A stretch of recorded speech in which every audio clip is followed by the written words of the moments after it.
You have not because you ask not. Now listen to me. A lot of the problems I was having is because what I was asking God for was the wrong stuff. I kept going to him too small. God don't give you what you want. He give you what you believe. See, you've been blowing it. If you up your ask, he ups his gill. Lord, help me fix my car so I can make it to work. Why don't you ask God for a car that don't need fixing? Oh, you think that's too big for him? So you don't ask this great God for big stuff because you don't see how you can get it. See, the how-to is none of your business.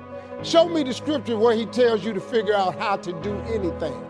He don't ask you to how-to nothing. If I was you, I'd try that. If you keep doing what you've been doing, you're going to keep getting what you've been getting. Yes, we should thank God that our needs are supplied, but don't settle there. That's not your destiny. He is a more than enough God. And this is where the Israelites missed it. They had been in slavery for so many years that they became conditioned to not having enough. When Pharaoh got upset with Moses, he told his foreman to have the Israelites make the same amount of bricks without the hay being provided for them. I'm sure the Israelites prayed, God, please help us to make our quotas. They prayed from a slave mentality.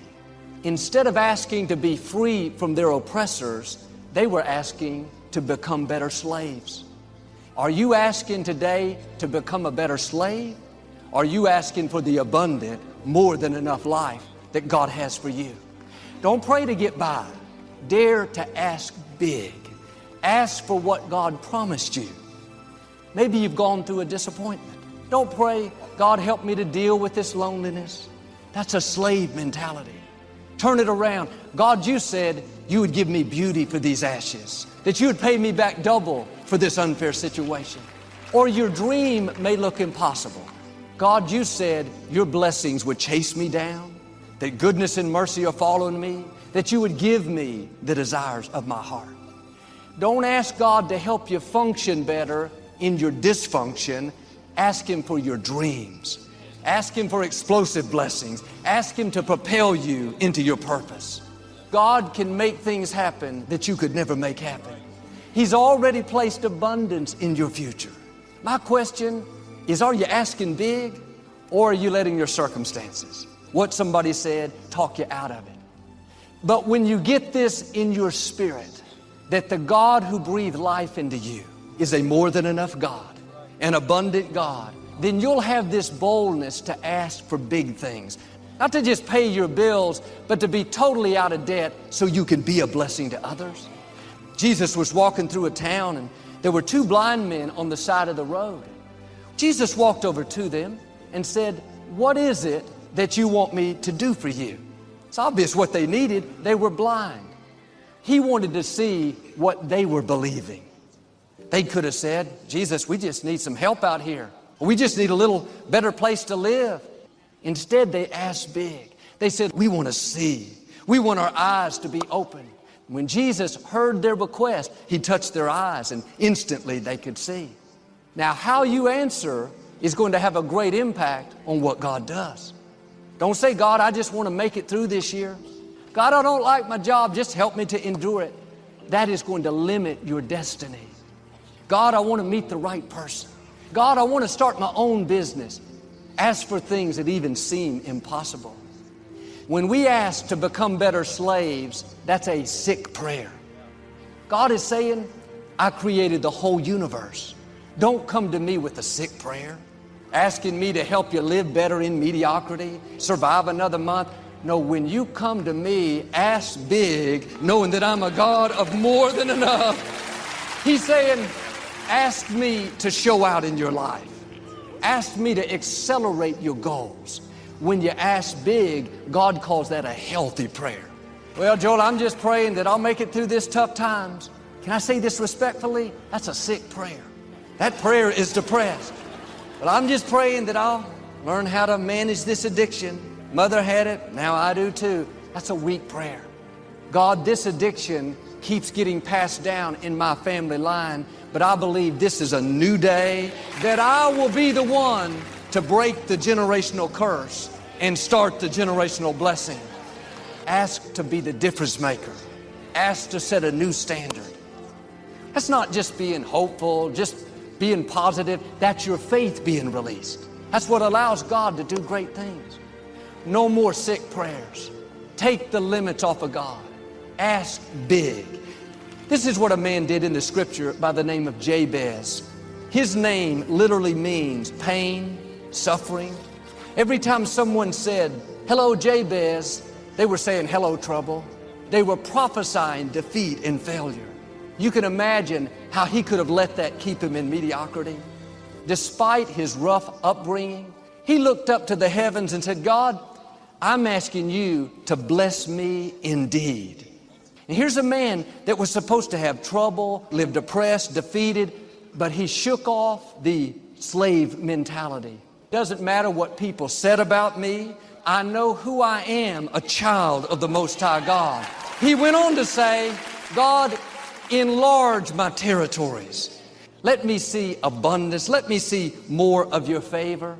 I'm sure thoughts told him, "Jabez, your own parents labeled you sorrow, trouble, but people don't determine your destiny, God does." The scripture says God granted Jabez his request. God blessed him indeed. You may have plenty of reasons to settle where you are. The odds may be against you, but the good news is God is for you. He knows how to make up for what you didn't get. He can thrust you further than you ever imagined. Ask in spite of what the circumstances look like. Ask in spite of what the enemy keeps whispering in your ear. If you're going to beat the odds, stand out in the crowd, you have to learn this principle to ask big. Sometimes we're praying for a $3 an hour raise. We're praying for a promotion. God's got a business for you to own. We're praying to pay our bills. God's planning on blessing you so you can pay other people's bills. Joel, I can't ask for what I really want. That wouldn't be right. That'd be greedy. That'd be selfish. Nothing makes God any happier than for Him to see you step up to who you were created to be. You know, everything I've asked for hasn't come to pass, but the point is, if you'll go to God with childlike faith, asking for things that you wouldn't normally ask for, there will be times that you see God show out in your life in ways greater than you ever imagined. There's no limit to what God will do for you if you'll use what He's given you to help others. Now do your part. No more sick prayers. Get rid of that slave mentality. Go to God like it's your birthday. Ask Him for your dreams. If you'll do this, I believe and declare God is going to give you more influence, more resources. You're going to accomplish your dreams and become everything God created you to be. Man, you know what I'm asking God for right now? If you could see my vision board, you would be blown away. God got a big life for you. I'm just trying to tell you how I got here. When the last time you really asked Him for something? Or do you keep making requests that's inside the confines of your paycheck? This is simple stuff that anybody can apply. You ain't even gotta have no degree to do this. I have asked God for some tremendous stuff. Everything He hasn't given to me is on the way. I have no doubt about it. My life is covered with grace and favor. When you got favor on your life, no matter what you're thrown into, you're going to always rise to the top. I'm going to tell you something. You got to have a tremendous work ethic. Faith without works is dead. Number one thing in your world is not your education. It's your dream. Why would you not go and see what God really got for you before you leave this world?